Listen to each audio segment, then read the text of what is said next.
Trump administration officials promised 3 months paid maternity leave were hoping to receive their full benefits after the Biden administration took over, but were disappointed to have their requests denied.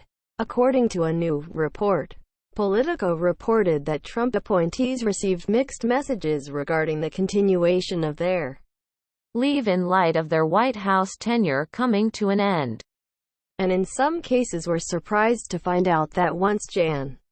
20 arrived, their benefits would be taken away.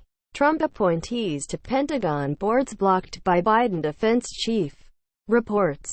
I could have left earlier but I didn't because I was told, hey, you've got paternity leave coming up, and if I had known that you're not going to get to use your paternity leave then you're actually gonna just work your ass off when you have a new baby and then get fired, I probably would have made a different decision, one former senior Trump official told the outlet.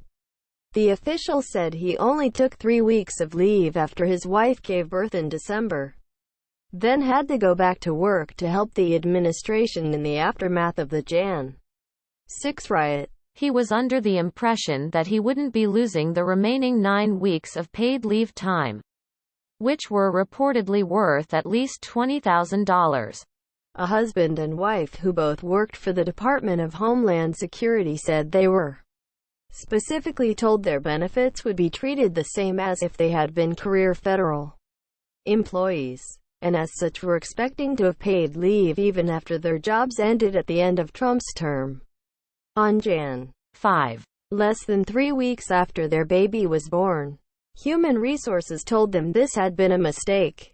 The report said, "It's one thing if you have a household. If you have one family member who works for the government," the husband said. "But we were both employed by the government, so we're losing both of our opportunities for health care and both our incomes.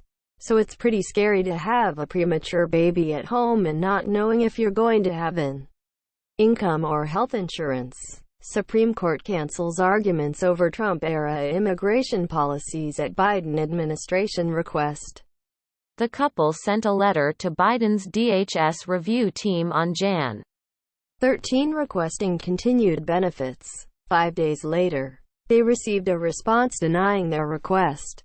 "This is not what you were hoping to hear, but I think you also knew that this was the most likely outcome," the response said. "I am sorry to be the bearer of this news and I am sorry I don't have other news."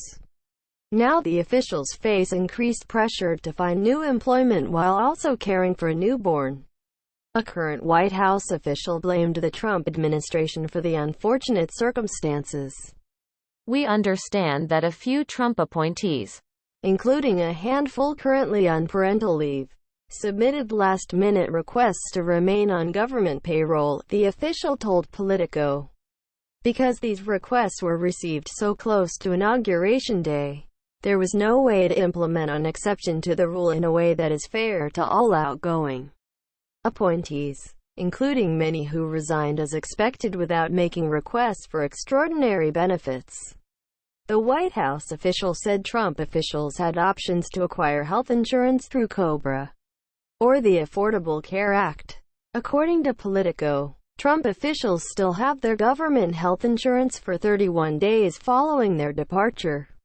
Fox News reached out to the White House for further comment on Politico's report, but they did not immediately respond. Click here to get the Fox News app. The 12 weeks of paid leave offered to federal workers came as the result of the Federal Employees Paid Leave Act, which passed in December 2019 and went into effect in October 2020. It requires workers to agree to continue working for another 12 weeks after their leave, but does not say whether the government can waive that requirement.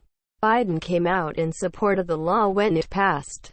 "It is long past time that every American has 12 weeks of paid leave to address their own health needs or care for any of their loved ones," he said at the time.